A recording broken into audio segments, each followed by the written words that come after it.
नमस्कार दोस्तों, मेरा नाम नेहा है। मेरी फैमिली में मैं, मेरे पति और एक बेटा है। मेरे पति एक प्राइवेट नौकरी करते थे। हम आराम से जिंदगी का गुजारा कर रहे थे। हमारी ख्वाहिश बहुत कम थी, इसलिए हमें ज्यादा दिक्कत नहीं होती थी। एक दिन मेरे पति ऑफिस से घर आते हैं तो मैंने देखा उनका मुंह उतरा हुआ है और शराब भी पी रखी है। उनसे चला भी नहीं जा रहा था। मैंने पहले कभी उनकी यह हालत नहीं देखी थी। मुझे बहुत टेंशन हो रही थी, लेकिन इस स्थिति में मैं उनको कुछ पूछ भी नहीं सकती थी। इसलिए मैंने उनको खाने के लिए पूछा तो उन्हें मना कर दिया कि मुझे भूख नहीं है।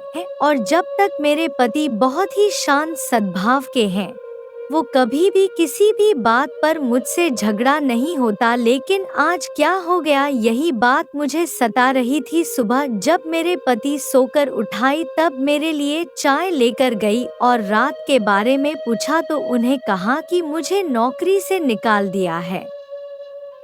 अब हमारा घर कैसे चलेगा। मैंने उनको कहा कि आप टेंशन मत लो, आपको दूसरी नौकरी मिल जाएगी। मेरे पति ने कहा हाँ, कोशिश करूंगा, जल्दी ही नौकरी मिल जाएगी। मेरे पति ने बहुत कोशिश की, लेकिन उनको काम नहीं मिल रहा था। हमारे पास जितने भी रुपए थे वो सारे खर्च हो गए थे। हम शहर में नए थे, इसलिए हम किसी से उधार भी नहीं ले सकते थे। मैं भी ग्रेजुएट थी, इसलिए मैंने हिम्मत करके मेरे पति से पूछा, मैं कोशिश कर सकती हूँ क्या नौकरी के लिए? अगर नौकरी मिल जाए तो कुछ दिन कर लूंगी और जब आपकी नौकरी लग जाए तो छोड़ दूंगी। मेरे पति ने पहले तो मना किया, पर मेरे जोर देने पर हाँ कर दिया। मैंने नौकरी ढूंढने की कोशिश की और मुझे नौकरी मिल गई।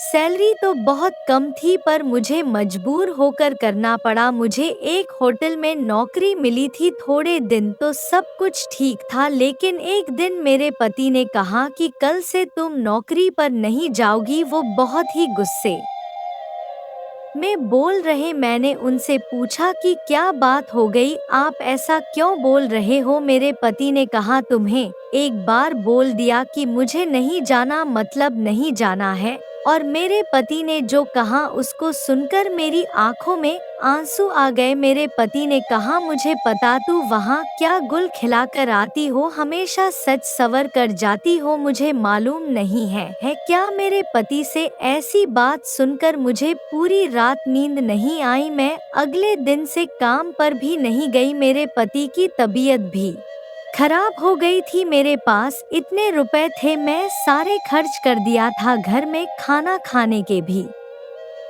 रुपए नहीं थे। होटल से भी बार बार कॉल आ रही थी, लेकिन मैं कॉल अटेंड नहीं कर रही थी। मेरे पति के नंबर भी होटल वालों ने ले रखे थे, इसलिए होटल वालों ने मेरे पति के पास कॉल किया और मुझसे बात करवाने के लिए कहा। मेरे पति ने जब मुझसे बात कराई तो उधर से होटल का मैनेजर बोल रही थी, नेहा तुम काम पर क्यों नहीं आ रही हो, कॉल भी अटेंड कर रही हो? तो मैंने कहा मेरे पति की तबीयत खराब हो गई थी, इसलिए मैं नहीं आ सकी। शाम को होटल के मैनेजर मेरे घर आती है और मेरे पति की तबीयत के बारे में मुझसे पूछा। मेरे पति ने भी उनसे बात की और ये भी बता दिया कि मैंने लोगों की बातों में आकर मेरी नेहा की नौकरी छुड़वा दी। मैनेजर ने मेरे पति से कहा, आप पढ़े लिखे होकर भी ऐसी बात करते हैं, आपको शर्म आनी चाहिए। और एक होने के नाते मेरे पति से कहा कि आप कल से इसको नौकरी पर भेज देना। हमारे होटल में सिर्फ लड़कियां ही काम करती हैं और वह सिर्फ परिवार ही आती है, इसलिए आपको टेंशन करने की जरूरत नहीं है। और हाँ, जब आप ठीक हो जाओ तो हमारे दूसरे होटल में आपकी भी नौकरी की कोशिश है, फिर आप भी नौकरी करने लग जाओगे और आपके पास किसी चीज की कोई कमी नहीं रहेगी। अगर पति पत्नी साथ मिलजुल कर रहे तो ऐसे घर में किसी चीज की कोई कमी नहीं रहती है।